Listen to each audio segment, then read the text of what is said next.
En 1198, Inocencio II fue proclamado papa. Aunque la Tercera Cruzada fue un éxito parcial, Inocencio anhelaba recuperar Jerusalén y puso este objetivo como el principal de su pontificio. A diferencia de la cruzada anterior, la súplica del papa fue ignorada por los reyes de Europa. Inglaterra y Francia estaban peleando, mientras que Alemania trataba de disminuir el poder del papa. Aún así, varios caballeros franceses portarían la cruz, y en 1200, Bonifacio de Monferrato fue elegido líder. Bonifacio era un hombre sumamente rico y tenía las cruzadas en su sangre, ya que era hermano de Conrado de Montferrato, participante de la Tercera Cruzada. Aún más, tenía conexiones familiares con los bizantinos. Las cruzadas anteriores habían sufrido mucho de la lenta y ardua marcha a lo largo de Europa Oriental y Asia Menor para llegar al Levante, por lo que los cruzados se acercaron a Génova y Venecia para acordar transporte naval.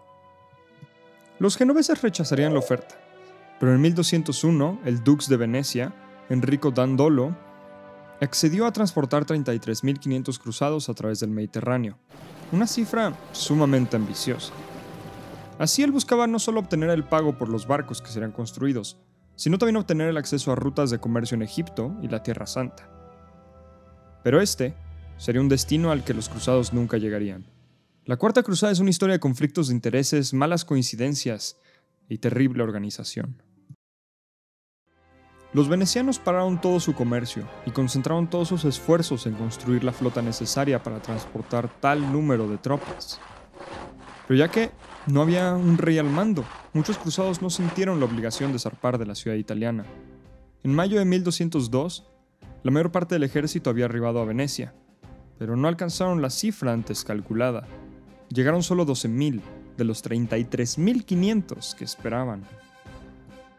Por tanto, el ejército no tenía forma de pagar los 85.000 marcos de plata que pedían los venecianos. Apenas lograron juntar 35.000.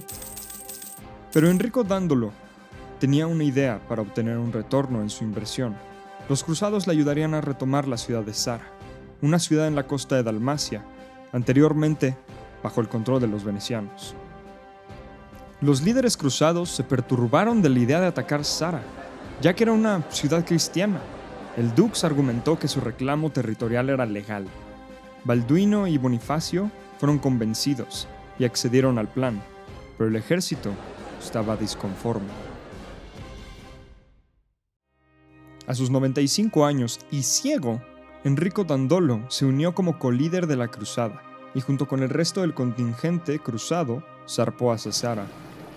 El puerto fue tomado con facilidad, pero mientras el dux se agrupaba con el resto de los nobles para acordar la rendición de la ciudad, la parte del ejército que estaba en contra de la toma de una ciudad cristiana habló con el emisario y lo convenció de no rendirse, lo cual incluso sorprendió a los nobles de Zara.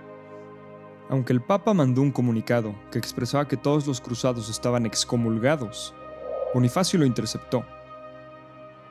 Llegaría otro emisario más, este de Alejo IV Ángelos, hijo del depuesto emperador Isaac II Ángelo. Alejo se encontraba en la corte de su cuñado, Felipe de Suabia, emperador alemán.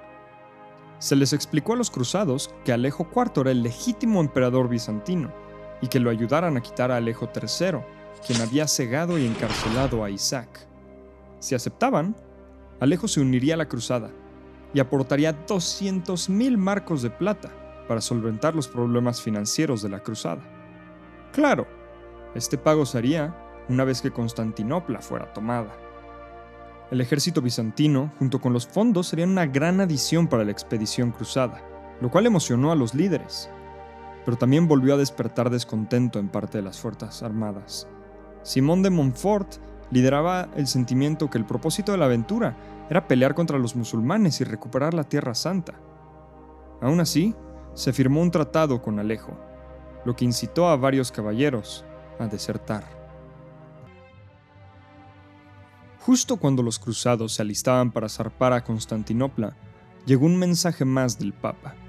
Inocencio estaba furioso y les prohibió a los cruzados ir a Bizancio. Pero una vez más, los líderes escondieron el mensaje del resto del ejército para no causar más disturbios. Los cruzados acamparon afuera de los muros de Constantinopla, Con la ayuda del Dux y de Bonifacio, Alejo IV, a bordo de una galera, se mostró ante la ciudad de Constantinopla mostrando sus buenas intenciones.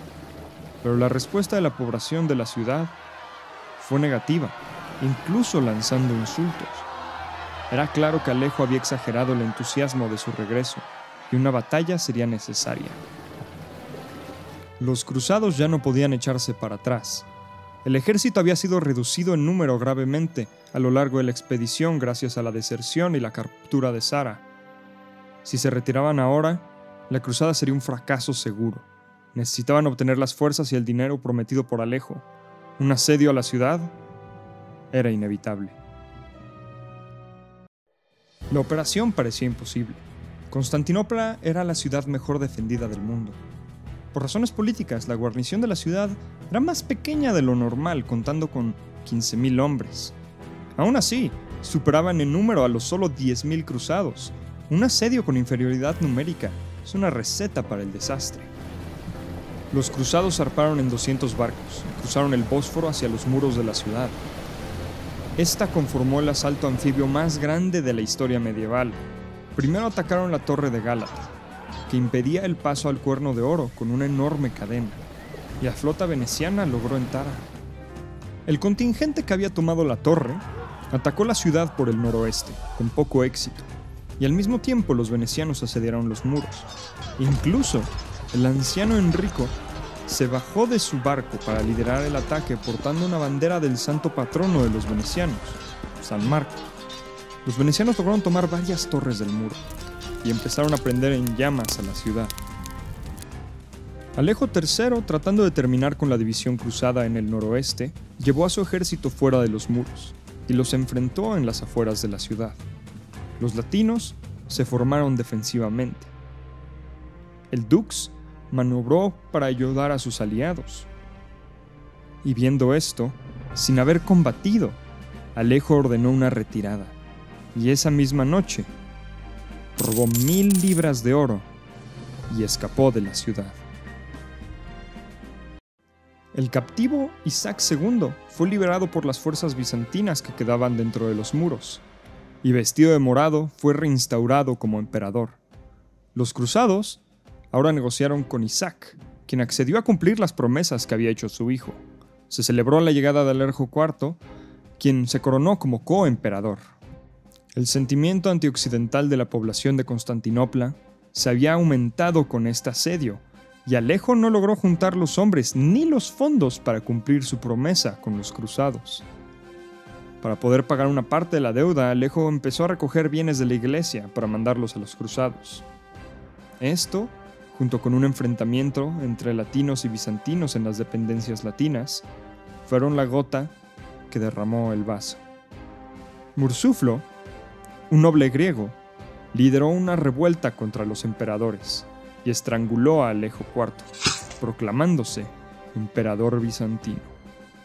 Sin lograr un acuerdo entre el ahora emperador Alejo V y los cruzados, estos decidieron atacar la ciudad una vez más. Al tomar la reina de las ciudades, los cruzados saquearon la ciudad por 4 días seguidos.